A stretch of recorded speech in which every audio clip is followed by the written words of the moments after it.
It wasn't the billion-dollar fortune that defined Dermot Caldwell III.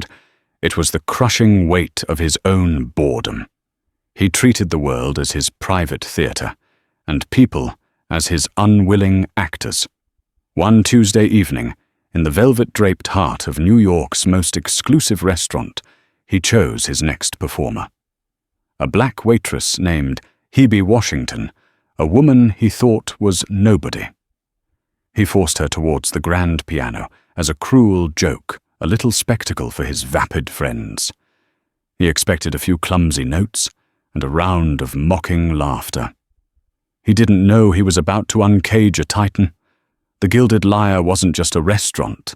It was a sanctuary for the gods of finance and society, a place where deals worth more than small countries were sealed over seared scallops and vintage Bordeaux. The air itself seemed expensive, thick with the scent of money perfume and an almost religious quiet. For the staff, it was a different kind of sanctuary, a high-stakes, high-stress tightrope walk where a single misplaced fork could mean the end of a career. Hebe Washington knew the walk better than anyone.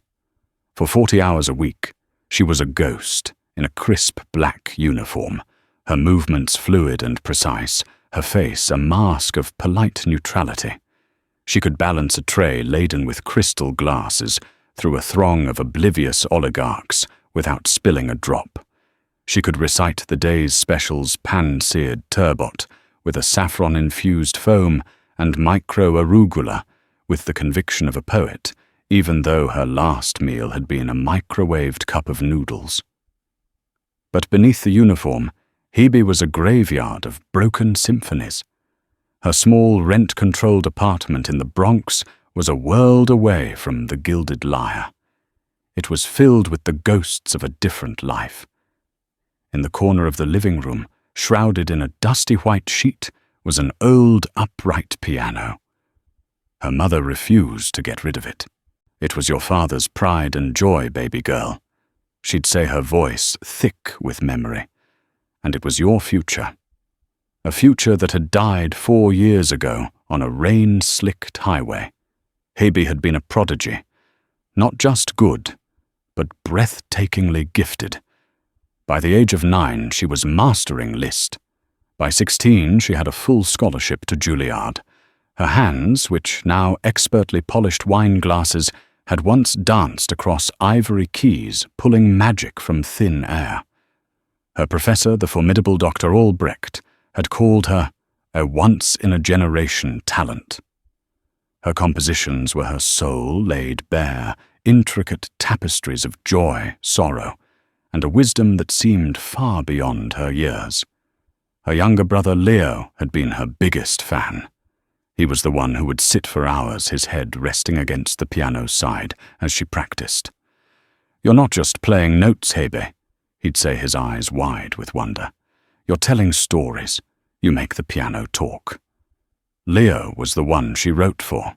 Her masterpiece, the one she'd been crafting for the Juilliard concerto competition, was called Leo's Flight. It was a piece full of soaring arpeggios and bright, hopeful melodies. She was putting the finishing touches on it the night she got the call. A drunk driver had run a red light. Leo, coming home from his part-time job, was gone. The music died with him. She dropped out of Juilliard a week later. The very sight of a piano became a source of searing pain. The keys felt like accusations. The silence in the apartment where his laughter used to be was deafening. Her scholarship was gone, and her mother's grief was a heavy blanket over the small apartment. So Hebe did what she had to do. She got a job. Then another.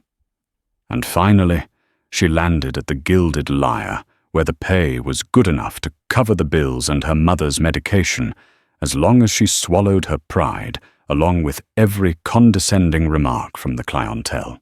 The promise she made to herself was absolute. She would never play again. The part of her that made music was buried with Leo. Tonight, the pressure in the Gilded Lyre was even higher than usual. Dermot Caldwell III was dining at table 7, the restaurant's prime real estate overlooking the small manicured garden. Caldwell wasn't just rich, he was a predator of industry, a man who bought and dismantled companies for sport. He moved with an aura of supreme, unshakable entitlement, followed by a coterie of sycophantic men and women whose laughter was always a little too loud, their smiles a little too eager. Hebe was assigned to his section. Her colleague Ben, a struggling actor who saw the world in scenes and acts, gave her a sympathetic look. Act 3, Scene 1, he whispered as she grabbed her notepad.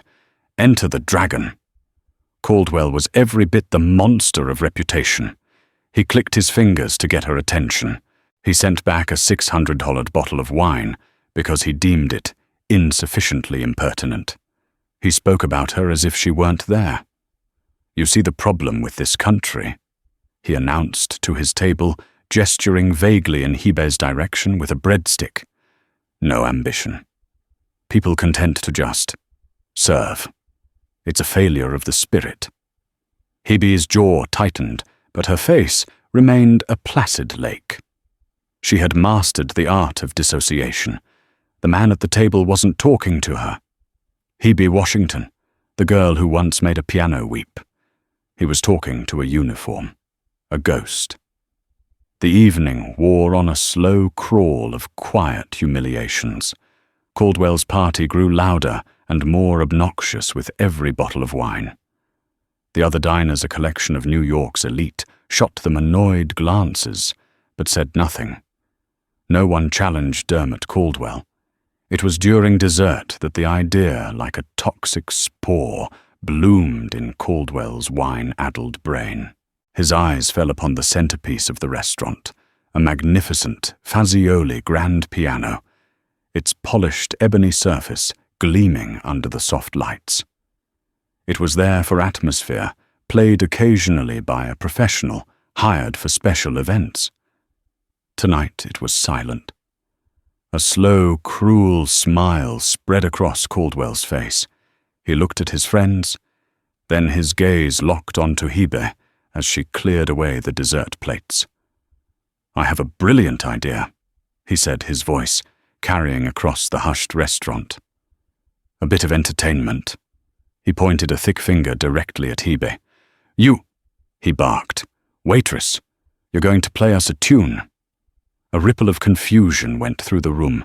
His friends chuckled, sensing the beginning of a classic Caldwell spectacle.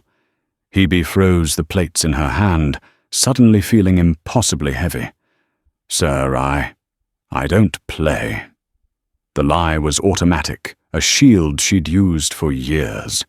Caldwell laughed, a harsh, grating sound. Oh, I'm sure you can plink out a little something. Twinkle, twinkle, little star. Maybe don't be shy. He pulled out a thick money clip and peeled off a $100 bill, holding it out. Here, for your trouble. The gesture was a branding iron of humiliation. It wasn't an offer, it was a price tag for her dignity. The restaurant's manager, Mr. Henderson, a man whose spine was usually made of steel, hurried over. Mr. Caldwell, I must insist, our staff are not here for your entertainment. Miss Washington is one of our best employees. Caldwell didn't even look at him. Henderson, your restaurant is located in a building my corporation owns. I'm currently considering a significant rent increase when your lease is up for renewal next month. Are you sure you want to insist on anything? The threat hung in the air, thick and suffocating. Henderson's face went pale. He looked at Hebe, his eyes filled with a helpless apology, and took a step back. He had been neutered. The room was silent now. Every diner from the tech moguls to the aging socialites was watching. It was a coliseum, and Hebe was the gladiator being pushed into the sand. Go on, Caldwell sneered, his eyes glittering with malice. Play, or are you too good to entertain us? His friends snickered. One of them, a woman in a diamond necklace that could have paid Hebe's rent for a decade, filmed the scene with her phone, a smug look on her face. Hebe looked around the room. She saw pity in some eyes, amusement in others, but mostly she saw indifference. She was just part of the evening's drama, a momentary distraction. She looked at the piano. The Fazioli, a concert-grade instrument, the kind she used to dream of touching.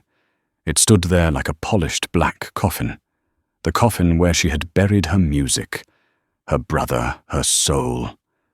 Her first instinct was to run, to throw the plates down, scream and flee into the night. But then she thought of her mother, of the bills, of the eviction notice that would surely follow if she caused a scene that cost Henderson his lease. And then another thought pushed through the panic, a hot, defiant anger. The image of Leo's face, not in death but in life, his voice full of wonder. "You make the piano talk, Hebe." Caldwell wanted a joke. He wanted a spectacle. He wanted to watch her fail. Fine. He would get his spectacle. Her face was still a mask, but behind her eyes, a fire was being lit. A fire that had been dormant for 4 long, agonizing years. She placed the plates carefully on a nearby serving station, her movements slow and deliberate. She looked at Caldwell, her gaze holding his for a long, unflinching moment. Then, without a word, she turned and began the long walk to the piano. The walk was 20 yards, but it felt like a mile. The plush carpet muffled her footsteps, but in the dead silence of the room, every breath seemed to echo. She could feel the weight of every stare, the heat of their collective judgment. She was no longer a ghost. She was intensely, painfully visible. This was what Caldwell wanted. This was the peak of his humiliation ritual, the slow, solitary march of the victim. She reached the piano. The polished wood reflected the restaurant's chandeliers, a constellation of mocking lights. She ran a hand over the cool, smooth surface. It felt like touching a memory, with a grace that seemed utterly out of place for a mere waitress. She pulled out the piano bench and sat down. She didn't look at the audience. She didn't look at Caldwell. She looked only at the 88 keys stretching before her, her battlefield, her sanctuary, her home. She took a deep breath, the expensive air of the gilded lyre filling her lungs. And as she raised her hands over the keyboard, she wasn't thinking about the bills or the humiliation or the smirking faces. She was thinking of Leo, and in the silence she began to play. The first note was quiet. So quiet it was almost an apology, a single crystalline F-sharp that hung in the air like a teardrop. It was hesitant, fragile. The diners poised for a clumsy rendition of Chopsticks, leaned in, confused. Dermot Caldwell smirked, ready for the joke to land. This was it. The pathetic little plink he'd paid for. But then came a second note, and a third. A soft, melancholic melody began to unfold, a simple, haunting phrase that spoke of a deep and profound sadness. It was not the sound of an amateur. It was the sound of control of intention. Hebe's posture had transformed. She was no longer the hunched, apologetic waitress. She was upright, her shoulders back, her body one with the instrument. Her fingers, which had been trembling just moments before, now moved with an impossible certainty, barely seeming to touch the keys, yet drawing out a sound so pure it silenced the clinking of the ice in Caldwell's glass. The smirk on his face faltered, replaced by a flicker of confusion. The woman filming on her phone lowered it slightly, her brow furrowed. The melody began to build. The simple, mournful opening deepened harmonies, weaving in beneath it, complex and rich with unresolved tension. It was a sound that didn't belong in the background of a restaurant. It demanded to be heard. It was the sound of a gathering storm. Hebe's left hand began to move a low, rumbling arpeggio that rolled like distant thunder, while her right hand's melody climbed higher, becoming a cry of anguish, A question screamed into a void. The room had gone completely, utterly still. Waiters stopped mid-stride, trays held aloft. The low hum of conversation had evaporated. Every person in the room was now transfixed, their dinners forgotten, their wine glasses untouched. They were witnessing something impossible. The waitress, the invisible servile woman they hadn't given a second glance, was channeling a hurricane through her fingertips. The music was a story. It wasn't a known piece by Chopin or Rachmaninoff. It was something new, something raw and personal. It began with the quiet sorrow of loss, the hesitant notes of grief. Then it swelled into a torrent of rage. The chords became dissonant, crashing and powerful. Her hands flew across the keyboard in a blur of motion, a controlled chaos that was breathtaking to behold. It was the sound of slamming doors and shattered glass, of screaming matches, with God of the utter unbearable unfairness of a life stolen too soon. Caldwell was no longer confused. He was stunned. His jaw hung slightly agape, his face a mask of disbelief. This wasn't happening. It couldn't be. He had intended to humiliate her, to make her small. Instead, she was growing before his very eyes, filling the entire room with her power, making him feel small. The joke had backfired in the most spectacular way imaginable. He was the fool. Across the room at a secluded corner table, an elderly man put down his fork with a quiet, deliberate clink. His name was Geneviève Dubois. With his shock of white hair and impeccably tailored suit, he was a legend in the world of classical music.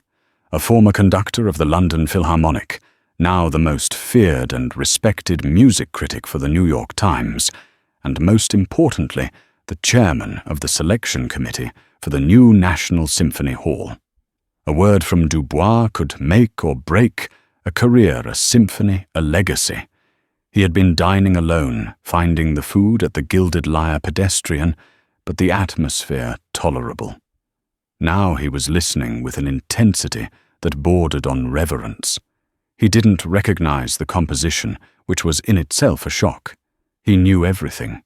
He catalogued concertos and sonatas in his mind, the way a botanist catalogues plants. This was uncharted territory. The structure, the harmonic language, the raw, unfiltered emotion. It was brilliant. It was the work of a master. He watched the waitress's hands. He saw the years of relentless practice in their effortless flight. He saw the Juilliard-level technique, the subtle shifts in weight and pressure that separated the good from the transcendent. But more than that, he heard a voice.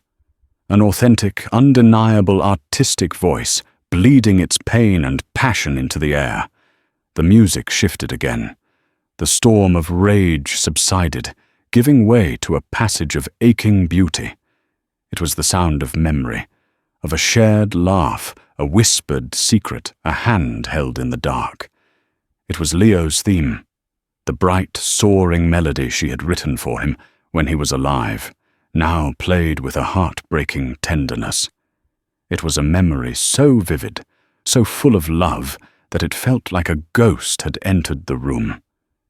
Hebe's eyes were closed, tears streaming silently down her cheeks, baptizing the ivory keys. She was no longer in the Gilded Lyre. She was back in her small apartment 4 years ago, with Leo beside her, his head against the piano. She was playing for an audience of one. She poured every ounce of her being into that section. The love, the loss, the guilt of having survived, the promise she had broken. It was all there, a confession, an absolution, a farewell. The final section began. It was not a return to the initial sorrow nor the rage.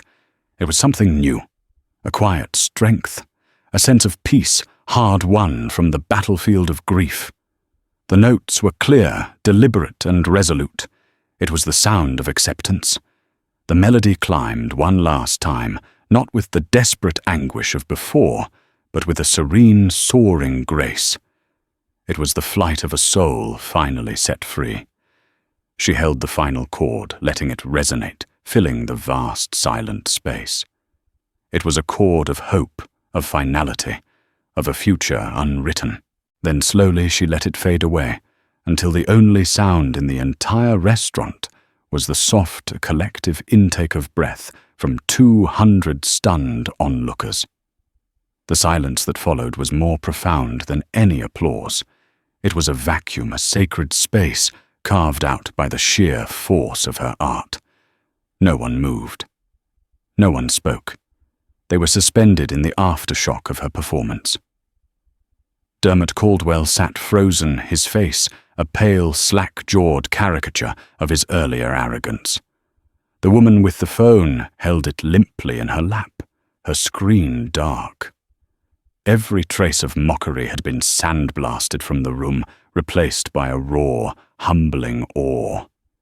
Hebe kept her head bowed for a long moment, her tears dripping onto her folded hands.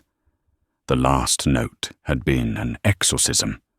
4 years of pent-up grief, of silenced dreams, of suffocating duty had been poured out into that piano. She felt empty. And for the first time in a very long time, she also felt free. Slowly she lifted her head, her gaze sweeping across the sea of stunned faces, finally landing on Dermot Caldwell III. There was no anger left in her eyes, no hatred, only a quiet, devastating pity. The spell was broken by a single sharp sound. Clap. It wasn't loud, but it cut through the silence like a gunshot. Genevieve Dubois was on his feet. His expression was one of intense, unadulterated admiration. He began to applaud his movements, slow, rhythmic, and deliberate. Clap, clap, clap. It was a signal, a release. One by one, then in a flood, the other diners rose to their feet. The room erupted. It wasn't polite, restaurant-level applause. It was a roar, a thunderous, heartfelt, standing ovation that shook the crystal chandeliers. People were cheering, some were crying. Ben, her co-worker, was pumping his fist in the air, tears in his eyes. Mr. Henderson stood by the kitchen door, his face a portrait of utter astonishment and pride. Hebe had silenced the room with her music. Now they were giving her the voice back 100 times over. But through the thunder of applause, her eyes and the eyes of Genevieve Dubois were locked on only one man. Dermot Caldwell III, the billionaire, the puppet master. He was still sitting forgotten at his table, a ghost in his own theatre, as the waitress he tried to break received an ovation worthy of Carnegie Hall. The joke was over, and he was the punchline. The final chord, a resolution of both profound sorrow and nascent hope, hung in the air of the gilded lyre. It stretched, thinned, and finally dissolved, leaving behind a silence more absolute and commanding than any sound. The entire room was frozen in its wake. Forks hovered midway to mouths. Conversations that had been interrupted were forgotten entirely, and the faint clinking of the kitchen was gone, as if even the chefs had been stilled. 200 of New York's most powerful and jaded souls sat in a collective trance, their breath held captive. Hebe kept her head, bowed her own breath, coming in ragged, quiet gasps. The performance had hollowed her out, siphoning 4 years of compacted grief, rage, and shame out through her fingertips. She felt emptied, scoured clean. The adrenaline that had fueled her fury was draining away, leaving a strange, trembling peace. In the ringing silence, she could hear the frantic drumming of her own heart, a rhythm returning to a body that had just survived a storm. She had played for Leo. She had given him his flight. And now, for the first time, she felt the crushing weight lift from her shoulders. The spell was broken by a single, deliberate sound. Clap. It was not loud, but it cut through the thick silence with the precision of a scalpel. Across the room, Geneviève Dubois was rising from his seat. He was a man who commanded attention without demanding it, his posture erect, his shock of white hair a beacon in the dimly lit room. He brought his hands together again, his applause not rapid or fawning, but slow, rhythmic, and resonant with authority. Clap, clap, clap. It was not mere approval, it was a verdict. It was the signal that gave everyone else permission to feel. A woman in a nearby booth, her mascara smudged, was the first to join him, her claps quick and emotional. Then her husband rose, and the couple next to them. It started as a ripple, and then in a heartbeat, it became a tidal wave. The room erupted. People surged to their feet, their chairs scraping against the marble floor. The sound was a deafening, cathartic roar, a thunderous standing ovation that seemed to shake the very foundations of the restaurant.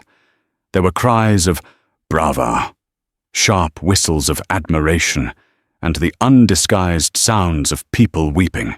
Ben, her co-worker, stood near the service station, tears streaming down his face as he applauded his hands. Red. Mr. Henderson leaned against the kitchen doorframe, his professional mask shattered his face, a portrait of stunned, unadulterated pride. Even Caldwell's own guests, the sycophants and flatterers, were standing their expressions a mixture of confusion and genuine awe, their allegiance momentarily forgotten in the face of something so real. Hebe slowly lifted her head, blinking against the sudden onslaught of sound and motion. She saw the sea of faces, no longer looking at her with pity or amusement, but with a raw, humbling reverence. It was disorienting, overwhelming. This sound, this feeling, it was a ghost from a life she had believed was buried forever. As the applause began to slowly ebb, the crowd parted, creating a natural aisle. Geneviève Dubois began to walk toward the piano. His steps were unhurried, his focus singular. He moved through the throng of New York's elite as if they were merely scenery, his eyes alight with a brilliant analytical fire, never leaving Hebe. He completely bypassed the table where a dumbstruck Dermot Caldwell sat, making the billionaire seem not just irrelevant, but invisible. Dubois stopped before the magnificent Fazioli, regarding Hebe not as a waitress, not as a spectacle, but as a peer.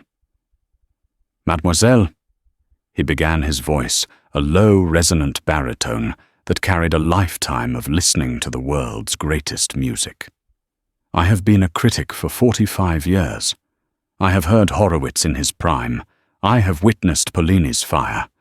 I have reviewed thousands of performances in every great hall on this earth. But I have never," he paused, his gaze intensifying, "in all my life heard a debut performance of such staggering emotional honesty and technical brilliance." Hebe felt a hot blush creep up her neck, a stark contrast to the cold dread she'd felt just minutes before. "Thank you, sir," she whispered the words, feeling inadequate. "That composition," he continued with a gesture toward the keys, "it has the harmonic complexity of Ravel and the raw fury of early Scriabin, yet the voice is one I have never encountered. It is entirely new. It is not in any catalogue. Tell me who is the composer." This was the moment. The entire room, now hushed again, leaned in to listen. She could have been demure. She could have deflected. But the music had been a confession, and she could not follow it with a lie. She took a breath, her gaze lifting past Dubois to sweep over the room, finally landing, with a quiet and devastating finality, on Dermot Caldwell. "I am," she said, her voice finding a strength she didn't know it possessed. "I wrote it." A new shockwave of whispers of disbelief and astonishment coursed through the restaurant. The performance was a miracle. The revelation was a legend in the making. Dubois' eyebrows shot up, and then a slow, magnificent smile spread across his face. It was the smile of a prospector, who had just struck the mother lode. "Of course you did," he said, as if it were the most obvious thing in the world. "It could have been written by no one else. It was too personal, too true. What is its name?" She thought of Leo, small and quick, and full of a life too big for his body. "It's called Requiem for a Sparrow." "A requiem," Dubois mused, nodding slowly, his eyes seeing something far beyond the room. How perfect, for it is the story of both a death and a glorious resurrection. It was at this precise moment that Dermot Caldwell, jolted from his stupor by the unbearable weight of his own irrelevance, decided to claw his way back to the center of the stage. He shoved his chair back with a loud scrape and strode toward the piano, manufacturing a booming laugh that sounded brittle and hollow. "Well, well, what did I tell you all?" he bellowed, forcing a convivial tone that fooled no one. He clapped Hebe firmly on the shoulder, a gesture of ownership of a master claiming his property. "A hidden talent, I have an ear for these things, you know. Knew she had it in her. Just needed a little encouragement. A patron's touch." He was desperately trying to reframe the narrative, to cast himself not as the cruel tormentor, but as the brilliant, benevolent producer who had discovered this raw talent. He pulled out his thick money clip, the gesture now appearing cartoonishly vulgar. He peeled off a thick wad of $100 bills, fanning them out like a cheap magician. "Here, my dear," he said, pushing the money toward her. "A proper bonus for a fantastic performance. Let's call it $5,000, for services rendered." The offer was an obscenity.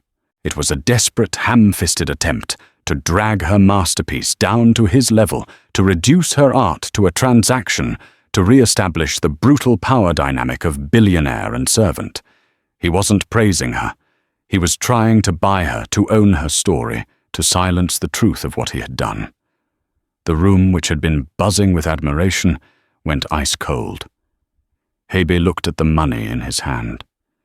Then she looked up into his smug, desperate face, and she did something that sealed his fate. She smiled. It was not a smile of gratitude or fear. It was a small, sharp, knowing smile forged in the fire of her performance.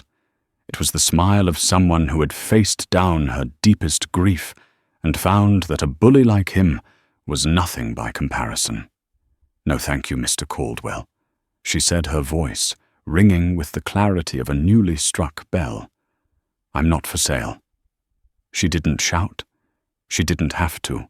The quiet statement of dignity was more powerful than any scream. With a steady hand, she gently but firmly pushed his hand and his money away from her. Caldwell's face cycled through disbelief, then fury. His public offer had been publicly, humiliatingly rejected.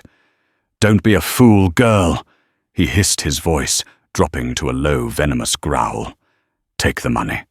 It's more than you'll make in a year of slinging hash in this place." Before Hebe could even think of a response, Dubois moved. He stepped smoothly between them, a calm, immovable object, placing himself as a shield in front of Hebe. He looked at Caldwell, his expression having shifted from admiration for Hebe to a look of pure, unadulterated contempt. "Mr. Caldwell," Dubois said, his tone glacial, "you are a man of buildings and balance sheets. You understand price, but you have demonstrated tonight with a staggering lack of grace that you have absolutely no concept of value." Caldwell, incensed, scoffed. "And who are you to lecture me? Some dusty old music professor." It was his final fatal error. A dangerous light glinted in Dubois' eyes.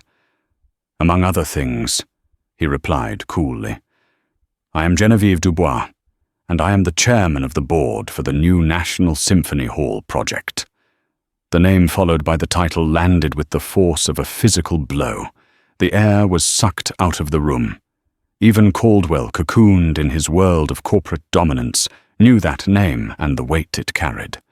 The National Symphony Hall was the city's crown jewel, a $500 million monument to culture, and Caldwell's company was the lead bidder for its naming rights. The color drained from Caldwell's face as the pieces clicked into place with sickening speed. Your company, Caldwell Enterprises. Dubois continued, his voice a weapon of surgical precision, has been courting my board for 6 months. You wish to christen it the Caldwell Center for the Performing Arts. Your proposal speaks of a deep and abiding commitment to the cultural fabric of our great city. Dubois paused, letting the hypocrisy hang in the air. He then gestured to Hebe, who stood watching her heart hammering against her ribs. Tonight I have seen your commitment to the arts firsthand. You treat artists as your personal jesters. You use your power to humiliate and demean for sport. You believe your wealth gives you the right to command a person's soul for your own fleeting amusement. You, sir, are the very definition of a barbarian at the gate. You are the antithesis of everything that Hall is meant to represent. Caldwell stammered, his bravado utterly shattered.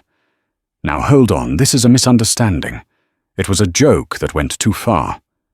It was not a joke. Dubois cut him off, his voice sharp and final. It was a public display of character, and I and the rest of the board will be taking this display into full and immediate consideration. You want your name on our temple of music. I would sooner see it named after a pile of rubble. As of this moment, Mr. Caldwell, consider your proposal and your 9-figure pledge officially and permanently rejected. You will receive the formal notification in the morning. It was a public execution. His legacy, the project that was to launder his ruthless reputation and cement the Caldwell name for a century, had just been vaporized in front of 200 of New York's most influential people. He stood there exposed and neutered, his money and power rendered utterly useless. He stared at Dubois, then at Hebe. His face was a contorted mask of pure rage and abject humiliation. Dermot Caldwell III had been brought down, not by a corporate takeover, but by a waitress and a song. He opened his mouth, but only a strangled noise came out. There was nothing to say. He turned on his heel and stormed toward the exit, a defeated king fleeing his own failed coup. His entourage, after a moment of stunned paralysis, scrambled to follow him, their night of reflected glory ending in shared disgrace. In the ensuing silence, Dubois turned back to Hebe, his expression softening once more. "Miss Washington," he said, his voice now gentle, "you have a rare and precious gift. Do not let anyone ever again make you feel it is anything less." Hebe nodded, a single tear of relief and release rolling down her cheek. She then turned to Mr. Henderson, who was looking at her as if she had just sprouted wings. "Mr. Henderson," she said, her voice trembling slightly but clear and firm, "I quit." She didn't say it with anger. It was a simple statement of fact. Her life as a ghost was over. With a slow, deliberate grace, she untied the stained white apron from around her waist. She folded it neatly, a final act of a job she no longer needed. She turned to the fazioli and placed the folded apron on the corner of its gleaming black surface, an offering to the instrument that had become her liberator. Then, with her back straight and her head held high, she walked away from the piano, past the stunned, admiring faces of the diners and straight toward the restaurant's grand entrance. She didn't look back. She was walking out of the Gilded Lyre, out of the servitude and the silence, and into the cool, promising air of the New York night, which now felt for the first time in years like it belonged to her. The aftermath of that night at the Gilded Lyre was not a slow burn. It was a detonation. The story escaped the velvet-draped walls before Dermot Caldwell's car had even reached the FDR Drive. It traveled through whispers between tables, then blossomed in the blue light of smartphones in a flurry of texts. You will not believe what just happened at the Lyre. Caldwell, a waitress, the piano. It was a modern fable too perfect to be fiction, and it spread through the city's elite with the speed of a stock market crash. By the next morning, Beatrice Adler, a society columnist for a major city paper who had been dining alone 2 tables away, published her weekly column. It was a masterpiece of elegant assassination. Without naming a single person, she painted a vivid picture of an evening of profound art and profound arrogance. She described the chilling spectacle of a corporate titan attempting to purchase a woman's dignity for sport, and the miraculous, soul-bearing music that followed. She concluded with a devastating line: "It seems the city's temples of culture are safe for now from the barbarians whose gold is far shinier than their character." The column was forwarded to every corner of finance, art, and media in New York. Everyone knew who the barbarian was. For Dermot Caldwell III, the fallout was apocalyptic. Genevieve Dubois, a man of his word, had already set the wheels in motion. The official rejection of Caldwell Enterprises' bid for the Symphony Hall naming rights was on the front page of the Wall Street Journal's digital edition by 9 a.m. The story wasn't just about a rescinded offer. It framed Caldwell as a corporate liability, a man whose character was so fundamentally flawed it made him toxic. His morning was a blur of panicked calls. His PR team was in full meltdown, unable to spin a story where their client was so clearly the villain. His board of directors, already uneasy with his impulsive leadership, convened an emergency meeting. The joke was no longer a personal failing. It was a multi-million-dollar branding catastrophe that had made the company a laughingstock. But the most damning call came from his father, Dermot Caldwell II, a man who had built the empire on a foundation of ruthless but impeccable strategy. The old man's voice was not loud, but low and cold, with a fury that was far more terrifying. "You have made the family name into a punchline," he'd said before hanging up. Dermot Caldwell III sat alone in his sterile Park Avenue office, the city glittering below him. He had lost the deal, he had lost the respect of his board, and he had lost the approval of his father. But worse than that, he had lost the one thing he truly valued, the fear he commanded. He had been brought down not by a rival or a market turn, but by a waitress, a pianist, a nobody. His empire of arrogance had been toppled by a song. For Hebe, the world had been remade. The subway ride back to the Bronx was a surreal journey through a dreamscape. She felt disconnected from her own body, watching herself move through the familiar grime and rattle of the 2 train. The harsh fluorescent lights seemed different. The faces of the other tired commuters no longer just a backdrop to her own exhaustion, but a sea of stories she suddenly felt connected to. She stepped out into the familiar air of her neighborhood, a world away from the suffocating perfume of the gilded lyre, and felt a single clean emotion cut through the day's relief. She found her mother asleep in her armchair, the television murmuring softly. Hebe stood in the living room doorway, looking at the shrouded form in the corner. The white sheet over the upright piano had always looked like a burial shroud to her, a monument to her failure to Leo's memory, frozen in time. Tonight it looked different. It wasn't a tombstone. It was a veil, and she was finally ready to lift it. She slept for 12 straight hours, a deep, dreamless plunge into a silence she hadn't known since childhood.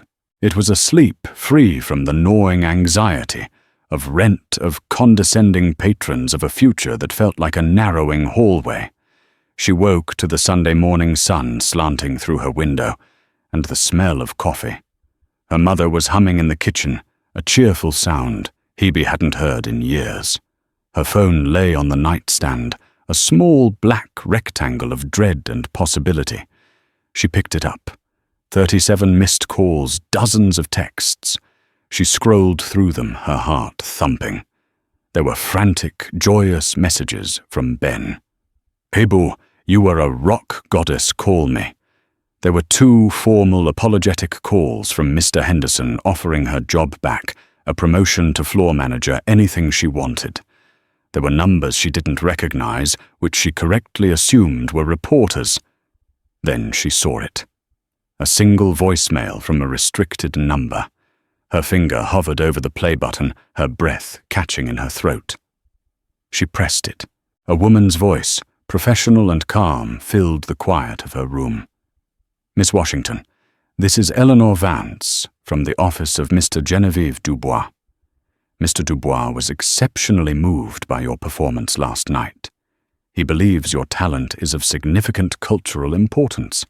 He would like to arrange a meeting with you at your earliest convenience to discuss your future." The voice paused, then continued. "Please call me back at this number." Your future. The 2 words echoed in her mind. A future. It was a country she had long since been exiled from. She listened to the message 3 more times, the woman's calm voice, a lifeline, pulling her from the wreckage of her past life. 2 days later, she stood before a pre-war building on the Upper West Side, a grand stone edifice that exuded quiet old-world power. Dressed in the nicest clothes she owned, she felt a flicker of the old imposter syndrome, the waitress ghost, trying to walk in the daylight. But as she entered the lobby, a new feeling took its place, a sense of homecoming. Dubois' office was on the top floor, a sun-drenched sanctuary, lined with floor-to-ceiling bookshelves. It smelled of old paper lemon polish and brewing tea. Signed scores from Copland and Bernstein were framed on the walls, and on a stand near the window sat a conductor's baton, worn smooth with use. Dubois greeted her not with pity or patronizing praise, but with the warm, respectful welcome of one artist to another. "Requiem for a Sparrow," he said, after they had sat down with cups of tea, his gaze direct and intense. "I have not stopped thinking about it. The transition from the A-minor rage into that heartbreakingly pure C-major theme of remembrance. It was structurally brilliant. But more than that, it was true. Have you written other pieces?"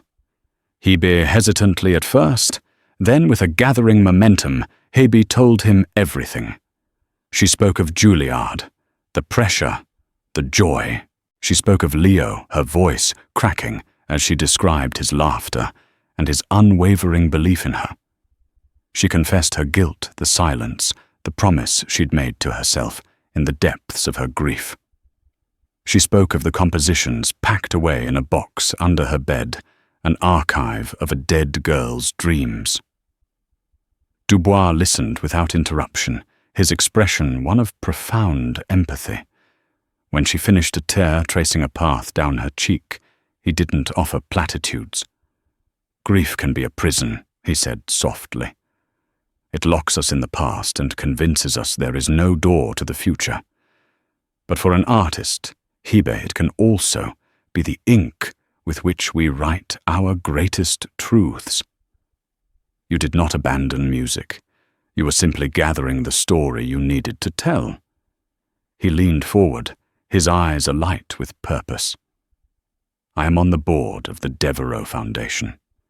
It is our mission to find and support singular artistic voices. And yours, Hebe, is the most singular I have heard in a decade." He then laid out an offer so audacious, so impossible it felt like a hallucination. He wanted to award her the Foundation's most prestigious fellowship. It included a living stipend, generous enough to support her and her mother for 2 years, freeing her entirely from financial worry. It included a separate grant to purchase a new concert grand piano, of her choosing a Steinway, a Fazioli, whatever she desired, And then came the final heart-stopping piece, a formal commission.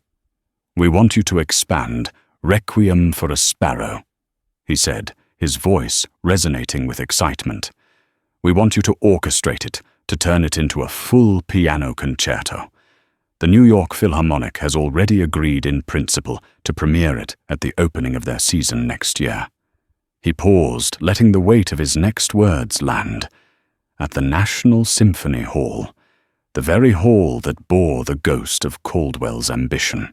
The irony was so potent, so perfectly poetic, that Hebe could only let out a shaky half-laugh, half-sob. This wasn't just an offer, it was a changing of the guard. It was justice set to music. Tears were streaming down her face, now washing away 4 years of pain and regret. I don't know what to say." "Say yes," Dubois said gently. "There is one condition, however." Hebe looked up, ready to agree to anything. "What is it you must promise me?" He said, his expression serious and kind, "that you will never be silent again."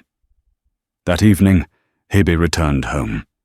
She walked directly to the shrouded piano in her living room, her mother watching from the doorway, with a knowing, tearful smile. With a single decisive motion, Hebe grasped the edge of the dusty sheet and pulled. It came away in a cloud of dust motes dancing in the evening light. The old upright piano with its yellowed keys and scarred wood stood revealed. It wasn't a world-class instrument, but it was hers. It was her history. She sat down on the familiar bench, the worn velvet a comforting presence. She placed her hands on the keys, feeling not the cold accusation of a tombstone, but the warm, familiar welcome of an old friend. She took a breath, not of expensive, judgmental air, but of the love-filled air of her own home.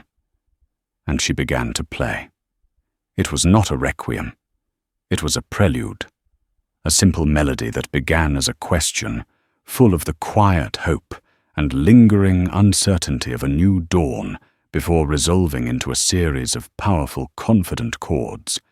It was the sound of a promise being kept. It was the symphony of a new beginning.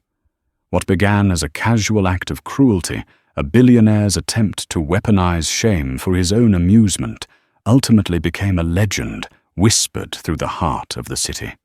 The story of that night at the Gilded Lyre is far more than a tale of a hidden talent revealed. It is a powerful parable about the true nature of power. Dermot Caldwell believed his power lived in his bank accounts, his corporate influence, and the fear he could instill. But his was a hollow empire, a fortress made of glass, and it shattered at the sound of a truth it could not silence. Hebe Washington's power, buried under years of grief and duty, was of a different kind entirely.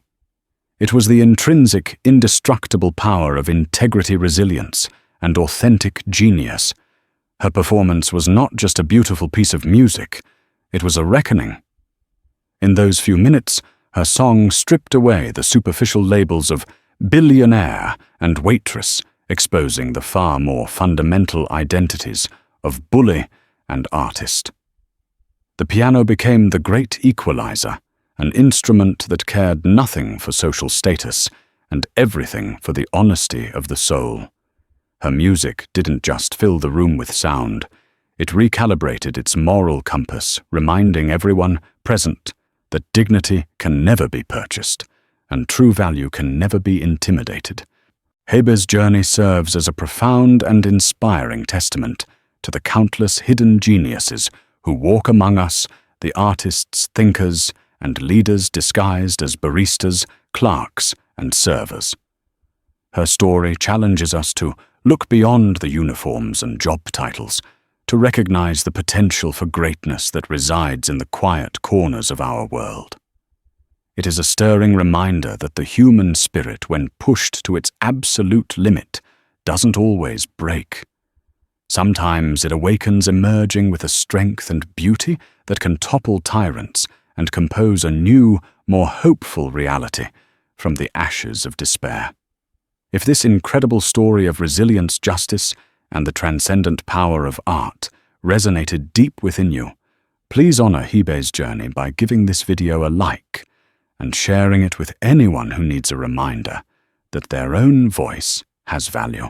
For more true stories that uncover the extraordinary strength hidden in ordinary life, make sure you subscribe to our channel and ring the notification bell so you never miss a moment of inspiration. Thank you for watching and for being a part of our community.